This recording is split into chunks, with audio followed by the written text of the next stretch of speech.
அந்த ஈழத்தமிழர்கள் நடந்துட்டு இருக்கு. அந்த இனத்தையே அழிக்க போறாங்க. நான் உண்மையான கலைஞர் பற்றாளன் சார். நான் கலைஞர் என்ன செஞ்சிருப்பாருன்னு நினைச்சேன். எனக்கு கூட்டணியும் வேண்டாம், மந்திரி சபையும் வேண்டாம், என் இனம் தான் முக்கியம் அப்படின்னு வந்திருப்பாருன்னு நினைச்சேன் சார். ஏன் சார் வரல? கட் பண்ணிட்டு இப்போ வாங்க. இதைத்தான் எதிர்கட்சி தலைவர் என்ன சொல்றாரு, எடப்பாடி பழனிசாமி. நாங்கள் கூட்டணியில் இருக்கோம், நாங்கள் அடகு வைக்கல. இப்ப சொல்லுங்க, அடகு வச்சது யாரு? தமிழும் இங்கிலீஷும் டயப்படம், 3வது மொழி வெறுப்பு படம் கற்றுக்கல. உங்களுக்கு என்ன பிரச்சனை? நான் கற்றுக்கிறேன் சார், ஆர்டிகல் 19 பிரகாரம் எனக்கு உரிமை இருக்கு. உங்களுக்கு என்ன பிரச்சனை? பேசி ப்ரூவ் பண்ணுங்க, கைத்தட்டு வாங்க, 10 ஓட்டு கூட கிடைக்கும். உங்களுக்கு சவால் விடுங்க, காட்டை தூக்கி விடுங்க, அதுதானே அழகு.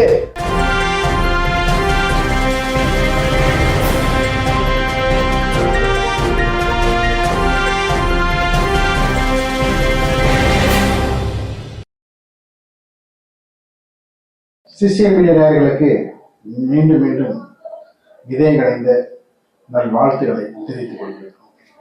தொடர்ந்து பல்வேறு விதமான ஆதரவுகளை தெரிவித்து எங்களை அடுத்த கட்டத்துக்கு கொண்டு போறதுக்கு உங்களுடைய ஆதரவும் உங்களுடைய ஒத்துழைப்பும் மிகின்றது அவசியம். முதலமைச்சர் மு.க.ஸ்டாலின் அவர்கள் டெல்லியை அடக வைத்தது யார் என்று அதிமுகவை நோக்கி பல்வேறு விதமான கேள்விகளை முன்வைத்திருந்தார். அதற்கு பதில் விதமாக சவால் விடுக்கும் வகையாக அதிமுக பொதுச்செயலர் எடப்பாடி பழனிசாமி அவர்கள் டெல்லியில் அடகு வைத்தது யார் என்று நீங்கள் கேட்ட கேள்விகள் எல்லாம் ஆணித்தரமாக பதில் சொல்லியிருக்கேன் என்று ரொம்ப கடும் காட்டமாக தனது அறிக்கையை குறிப்பிட்டிருக்கிறார். அது குறித்து முன்னாள் சட்டப்பேரவை உறுப்பினரும் அரசியல் விமர்சகரும் திராவிட முற்போக்கு மக்கள் கட்சி நிறுவன தலைவரும் மருத்துவருமான ஸ்ரீதரன் அவர்கள் நம்மோடு இணைந்திருக்கிறார். வணக்கம் சார். இந்த சவால் பார்த்தீங்கன்னா எப்பொழுதாவது அடுத்ததாக எதிர்கொள்ள வேண்டியது அரசியல். அதாவது பார்த்தீங்கன்னா விவாதத்தை கூப்பிட்டு அவர் நீங்கள் வாங்க 2 நேரம் விவாதம் பண்ணணும் அப்படின்ட்டு 2 பேரும் கலந்து விவாதம் தமிழகத்தில் நடக்குமா, அதற்கான விஷயங்களை யார் முன்னெடுத்து செல்வது? அதாவது நல்ல ஒரு டாபிக். உரைக்கல். முதலமைச்சர் அவர்களும் எதிர்கட்சி தலைவர் அவர்களும் அரசியல் என்ற உரைக்கல்லை ருசியிருக்கிறார்கள். இது அரசியல்ல புதிதல்ல. முதலமைச்சர் அவர்களும் எதிர்கட்சி தலைவரும் தங்களுடைய கருத்துக்களையும் தங்களுடைய அரசியல் விமர்சனங்களையும் எடுத்து வச்சு அதுக்கு பதில் கேட்பதோ அது விவாதம் பண்ணுவதோ அரசியல் களத்தில் அரசியல் வரலாற்றில் புதியது ஒன்றுமில்லை. இப்போ ஒரு இதுக்கு உதாரணமா ஒன்று சொல்றேன். திமுகவும் பாரதிய ஜனதா கூட்டணி இருக்கும்போது திமுகவுடைய தீவிர பற்றாளர் என்கிட்ட சொன்னது எனக்கு ஞாபகம் வருது. இப்போ உங்கள்கிட்ட பகிர்ந்து சார், மக்களுக்கு சொல்லுங்க சார். கலைஞர் எப்பேற்பட்ட ஒரு வார்த்தை ஜாலம், ஸ்பான்டேனியஸ் எக்ஸ்டெம்பரரியா பேசக்கூடிய ஒரு தலைவர், அவ்வளவு திறமையானவர். அவர் கூட்டணியில் இருக்காரு, அதுலேயும் மேஜர் பார்ட்னர். இத்தனை பேரு தமிழ் தமிழ் தமிழ் முத்தமிழ் கலைஞர் அப்படின்னு சொல்றாங்க. அந்த ஈழத்தமிழர்கள் போர் நடந்துட்டு இருக்கு. அந்த இனத்தையே அழிக்க போறாங்க. நான் உண்மையான கலைஞர் பற்றாளன் சார். நான் கலைஞர் என்ன செஞ்சிருப்பாருன்னு நினைச்சேன். எனக்கு கூட்டணியும் வேண்டாம், மந்திரி சபையும் வேண்டாம், என் இனம்தான் முக்கியம் அப்படின்னு வந்திருப்பாருன்னு நினைச்சேன் சார். ஏன் சார் வரல? ஏன்ட்டு எதுக்கு சார் கேட்குறீங்க? நான் அதிமுககாரன் சார், எனக்கு தெரியாது, நீங்க தான் எனக்கு சொல்லணும் சார். உள்ளபடி எனக்கு வேதனை சார்.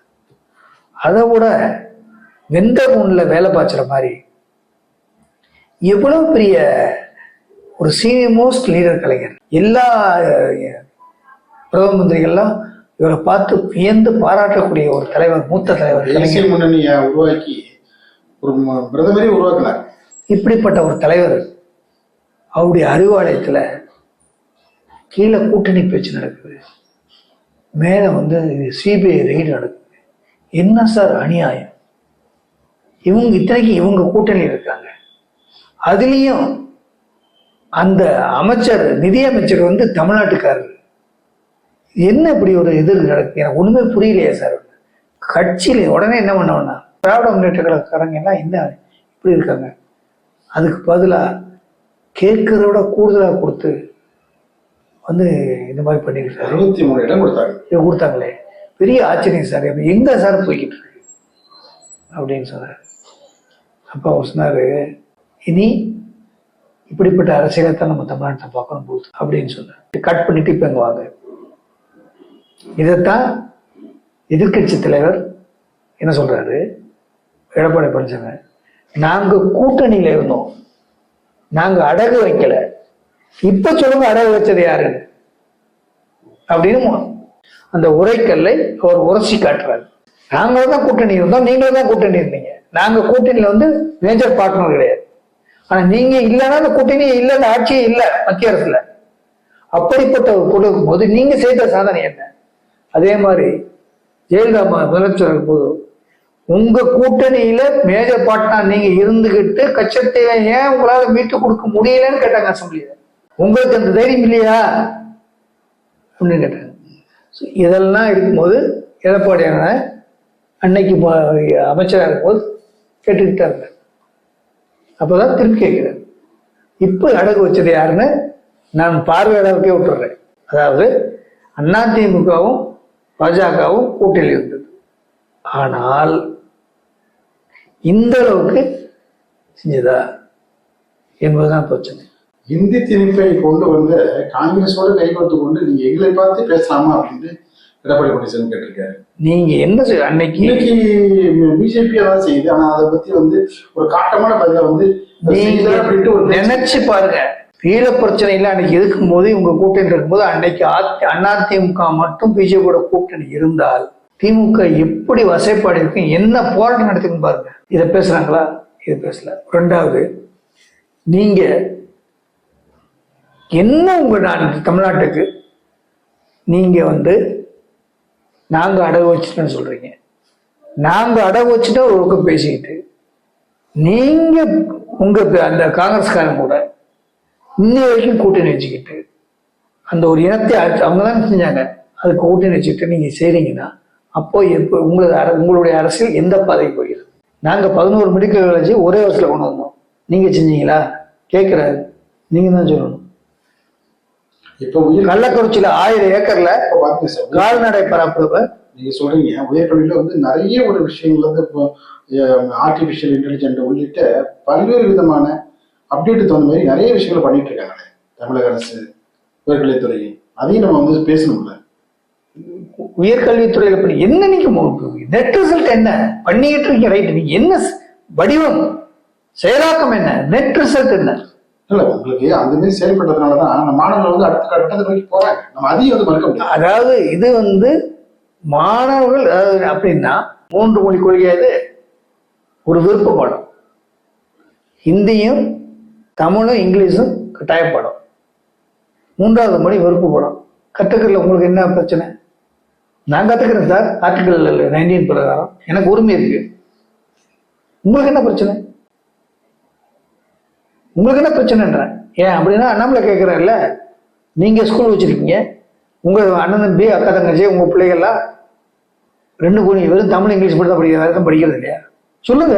நாங்க மத்திய அரசு சொல்லி கூட்டணியிலிருந்து ஓடி ஆடி போராடி கேட்டு வந்து செஞ்சோம். அதனாலதான் 10 வருஷம் இருக்கும்போது எல்லா துறையிலும் ஃபர்ஸ்டா தமிழ்நாடு வந்துச்சு.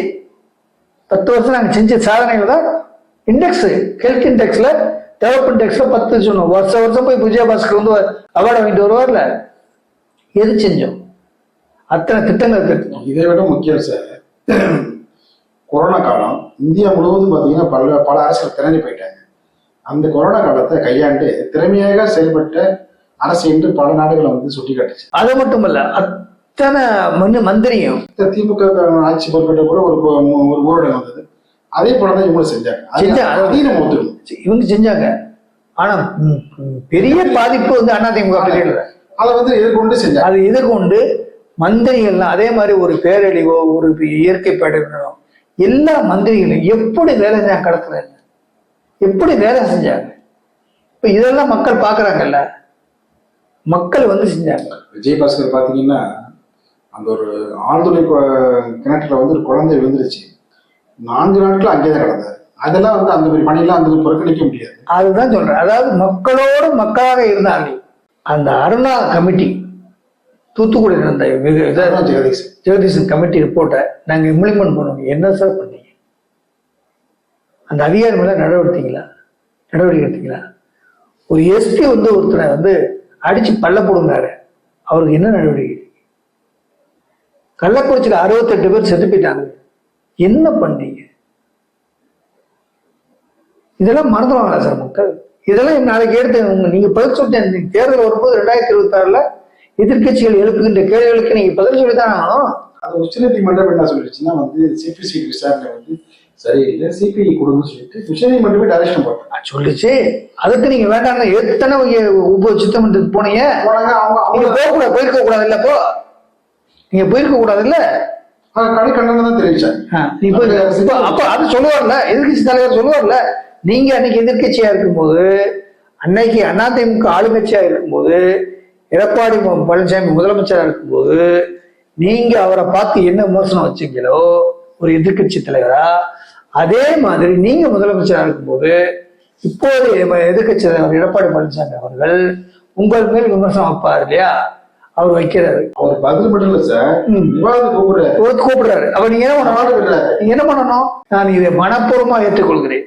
எந்த இடத்துக்கு வரணும், எத்தனை மணிக்கு வரணும்னு சொல்லி வந்து போயிருக்கணும்ல, போய் பேசுங்க, பேசி ப்ரூவ் பண்ணுங்க, கைத்தட்டு வாங்க, 10 ஓட்டு கூட கிடைக்கும் உங்களுக்கு. சவால் விடுங்க, காட்டை தூக்கி விடுங்க, அதுதானே அழகு. அரசாங்கம் உங்கள்கிட்ட இருக்கு சொன்னீங்கன்னா அடுத்த நிமிஷம் உங்களுக்கு டேட்டா வந்துடும், பேசுங்க.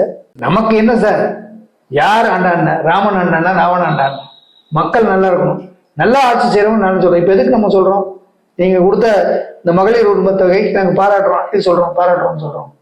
இந்த அதான் ஒரு திட்டம், நல்ல மக்கள் நல திட்டம் பாராட்டுறோம்ல, பாராட்டுறோம். எதிர்கட்சியா தான் இருக்கும், நம்ம இல்லைன்னு சொல்லியே பாராட்டுறோமே. இல்ல சார், அதெல்லாம் வந்து நிறைய விஷயங்கள் வந்து பண்றாங்க, அதை மாற்று கருத்து கிடையாது. அதெல்லாம் வந்து அதே போல வந்து பல்வேறு விதமா வந்து இன்னும் செய்யணும்னு வலியுறுத்துறீங்களா? இன்னும் செய்யணும் இல்ல, நீங்க வந்து நீங்க செய்யுங்க, நீங்க செய்யறத சொல்லுங்க. ஆனால் அரசியல்ல விமர்சனம் பண்ணுங்க, மற்றவங்க விமர்சனம் போது அதுக்கு பதில் சொல்லுங்க. அந்த பதில் சொல்லும் போது நீங்க எது சொல்றீங்க, நான் இதுக்காக பதில் சொல்லன்ட்டு பதில் சொல்லாம போயிடுறீங்களே, பதில் சொல்லுங்க, பேசுங்க. நான் இன்னொரு காலை விட்டு சொல்லுங்க சார், திட்டம் செஞ்சிருக்கோம். அதாவது என்னத்தையும் எப்படி சொல்லுவோம் அசம்பிளியில, நாங்க ஜெயிப்போம், ஏன்னா நாங்க மக்களுக்கு செஞ்சிருக்கோம், மக்கள் எனக்கு ஓட்டு போடுவோம், இப்படித்தான் பேசுவாங்க. நீங்க பேசுங்க, அப்படிதான் சார் பேசுவாங்க. நாங்க மக்கள் செஞ்சிருக்கோம், மக்கள்கிட்ட ஓட்டு பார்ப்போம், மக்கள் எனக்கு ஓட்டு போடுவாங்க, செய்வீங்களா அப்படின்னு கேட்பாங்க மக்கள்கிட்ட. அது செய்வதோடைய வந்து ஒரு தனி எதுக்கு சொல்லுவாங்க, நான் செஞ்சிருக்கேன் உங்களுக்கு, இனியும் செய்வேன், நம்புறீங்களா? நம்புறோம். செய்வீங்களா? செய்வோம். ஓட்டு போடுவீங்களா? ஓட்டு போடுவோம். செஞ்சாங்கல்ல, சொன்னாங்கல்ல, அந்த நம்பிக்கையை உண்டாக்குங்க. அதுதான் சொல்றோம். ஒரு குடிமகனை என்ன சொல்றோம்னா, ஒரு அரசியல் தலைவரா, எஸ், யாரு இருந்தாலும் என்ன, உங்களுக்கு ஒரு வாய்ப்பு கிடைச்சிருக்கு, வாய்ப்பை பயன்படுத்திக்கோங்கன்றதான் சொல்றோம். யாரையும் கூட சொல்றதுக்கு நம்ம சொல்லியே, ஒரு ஆரோக்கியமா விவாதமா எடுத்து செய்யுங்க, நல்லது செய்யுங்க. நாட்டு மக்களுக்கு தெரியட்டும், தெரியாதவங்களுக்கும் தெரியட்டும், அன்றாட மக்களுக்கும் பாவனைக்கும் தெரியட்டும், அந்த அரசாங்கம் என்ன செஞ்சிருக்கு அப்படின்னு தெரியட்டும். அரசாங்கத்துக்கு செஞ்சதை நீங்க அடிச்சு சொல்லலாம். ஆரோக்கியமான அரசியல் விவாதத்துக்கு எடப்பாடி பழனிசாமி கூப்பிட்டுருக்காரா, இல்ல வேறு விதமான வந்து அது என்னதாக இருந்தாலும் அரசியலுக்கு நம்ம அந்த அரசியலுக்கு நம்ம போல. ஆரோக்கியமான அரசியல், 2 விதமா ஜனநாயகமான அரசியல், 2 பேர் இருக்காங்க. ஜனநாயகமான அரசியல், அதாவது ஜனநாயகமான அரசியல். இனி வர 2026 வரும்போது அரசியல் வேற மாதிரி காத்துகள் அடிக்கும். அரசியல்ல வந்து நம்ம என்ன செய்யறோம், நம்மளுடைய திட்டம் என்ன, நம்ம மக்களை கவருக்கு, அதைத்தான் நம்ம பேசணும். ஏன்னா சட்டப்பேரவையில பாத்தீங்கன்னா அண்ணாவுக்கும் தளபதி விநாயகத்துக்கும் வந்து வாதம் நடக்கிறப்ப ரொம்ப வந்து முக்கியத்துவம் வாய்ந்ததா பார்க்கப்படும். 2 பேருக்கும் வந்து வாதம்ங்கிறது மக்கள் நல்லா சார்ந்து போட்டி போட்டு 2 பேரும் வந்து வாதம் பண்ணுவாங்க சார். விவாதம் என்பதுதான் ஜனநாயகத்தின் உயிர் நாடி. அது போல வந்து அமையமான்னு கேட்கிறேன். அமையணும். ஆனா நீங்க ஒரு சட்டப்பேரவை அப்படித்தான் அமையணும். விவாதம் என்பது ஜனநாயகத்தின் உயிர் நாடியே விவாதம். பிரச்சனைகள், விவாதங்கள், தீர்வு, அதை நோக்கி தானே போகணும். பிரச்சனைகளை எடுத்துச் சொல்வது எதிர்கட்சிகள், விவாதம் பண்ணுவது சட்டசபை, விவாதத்திற்கு தீர்வு காண்பது முதலமைச்சர், அமைச்சர்கள், அதிகாரிகள், அரசாங்கம். இதுதான் நடைமுறை. இதைத்தான் செய்யணும். அதுதான் சார். இப்ப நம்ம பேசிட்டு இருக்கோம், ஒரு பிரச்சனை பத்தி பேசணும், அதுக்கு ஒரு விவாதம் ஆரோக்கியம் பண்றோம். தீர்வு என்னன்னு பாத்தீங்கன்னா, உங்களால முடிஞ்ச தீர்வு நீங்க சொல்றீங்க, நம்மளால முடிஞ்சு நான் அந்த விஷயத்த நம்மளும் சொல்றோம். என்ன இறுதி தீர்ப்பு வந்து மக்கள் பரவிவிட்டோம், தீர்வு சொல்லிடும். என்ன ஆனா பெரும்பாலான இடங்கள்ல பாத்தீங்கன்னா பிரச்சனைகள், விவாதம் அதோட நிப்பாட்டிக்கிறாங்க. தீர்வு நோக்கி நிறைய பேர் வந்து போகாம இருக்கிறதுக்கு என்ன சார் காரணம்? அதாவது இஷ்யூஸ், பிரச்சனைகள், டிஸ்கஷன், விவாதம், கன்க்ளூஷன், தீர்வு. இல்லைன்னா நிறைவு, அந்த அந்த அந்த அந்த அந்த அந்த டாபிக் நிறைவு முற்றுப்புள்ளியே இருக்கு. நான் ஒரு 10,000 மேற்பட்ட நிகழ்ச்சி நடத்தியிருக்கேன் பல்வேறு தொலைக்காட்சிகள். பிரச்சனைகள் எடுத்துக்கிட்டு அடுத்து விவாதம் பேசுவோம், அடுத்து கடைசி வந்து ஒரு ரவுண்டுங்கிறது தீர்வு நோக்கி தான். மக்களுக்கு வந்து நம்ம வந்து சொல்ல வேண்டிய விஷயங்கள் அதுதான். கடைசி கன்க்ளூஷன் சொல்லணும்ல. அப்படின்னா நாங்கள் அதாவது ஒரு திட்டத்தை எழுதுறோம், 10 ரூபா வாங்குறோம், ஒரு கடைக்கு போகிறோம், ஒரு பொருள் வாங்குறோம், என்ன விலைன்னு கேட்குறோம், வாங்கினதுக்கு இது தீர்வு இல்லை, இது நல்ல பொருளா அப்படிங்கிற நமக்கு தெரியுது இல்லையா? நிச்சயமா. அதே மாதிரி தான் எல்லாத்துக்கும் ஒரு நிறைவு வேணும்னா, ஒரு முழுமை பெறணும்னா பிரச்சனை, விவாதம், தீர்வு. அது எது சார்ந்து இருந்தாலும் சரிதான் சார். அதாவது குற்றம் சொல்வது நோக்கம் அல்ல, யாரையும் குறை சொல்வது நோக்கம் அல்ல.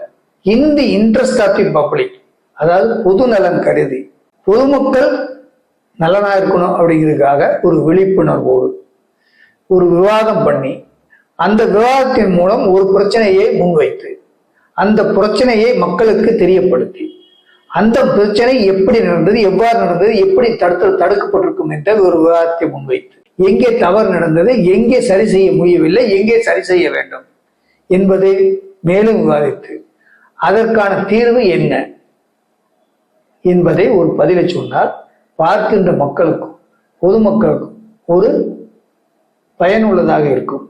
அது மட்டுமல்ல, சம்பந்தப்பட்டவர்களுக்கும் அது ஒரு ரெஃபரன்ஸாக, ஓகே நம்ம இப்படி பண்ணிக்கலாம், இனிமேல் இப்படி பண்ணக்கூடாது, இதை இப்படி பண்றது இப்படி பண்ணணும் போகிறது அப்படின்னு ஒரு என்லைட்மெண்ட், பெட்டர்மெண்ட், மேலும் செம்மைப்படுத்திக் கொள்ள, குற்றம் சொல்லல, அவர்கள் செய்த செம்மையா இருக்கும், அதை மேலும் நிறைவேற்றுவதற்கு ஒரு உதவியாக இருக்கும் என்பதுதானே அது யதார்த்தம். அரசியலில் இனி வரும் காலங்களில் முதலமைச்சரும் எதிர்கட்சி தலைவரும் மட்டுமல்ல, அரசியல் கட்சிகளுடைய எல்லா தலைவர்களும், எல்லா அரசியல் கட்சிகளும் தங்களுடைய கோரிக்கையிலேயோ தங்களுடைய கொள்கையிலேயோ தங்களுடைய பரப்புரைகளை முன்வைக்கும் போது, மக்கள் மன்றத்தில் வைக்கின்ற பொழுது, நீங்கள் அதற்கு விவாதத்தை கூட வேண்டும், அது மக்கள் பிரச்சனை என்னவென்று சொல்ல வேண்டும், அந்த விவாதத்தின் மூலமாக நீங்கள் தீர்வு சொல்ல வேண்டும், அதன் மூலம் நீங்கள் எப்படி செம்மைப்படுத்திக் கொள்ள வேண்டும் என்பதுதான் மக்களின் எதிர்பார்ப்பு. ஆகவே அந்த வகையில் இந்த பதிவு பொதுமக்கள் நலன் கருதி அரசியலில் ஒரு நல்ல வழியை காட்டும், பொதுமக்கள் பயன்பெறுவார்கள் என்பதை இந்த நேரத்தில் நம்புகிறோம். பிடித்திருந்தால் உங்களுக்கு லைக் பண்ணி, ஷேர் பண்ணி, கமெண்ட் போட்டு சப்ஸ்கிரைப் பண்ணும்படி கேட்டுக்கொள்கிறோம். நன்றி.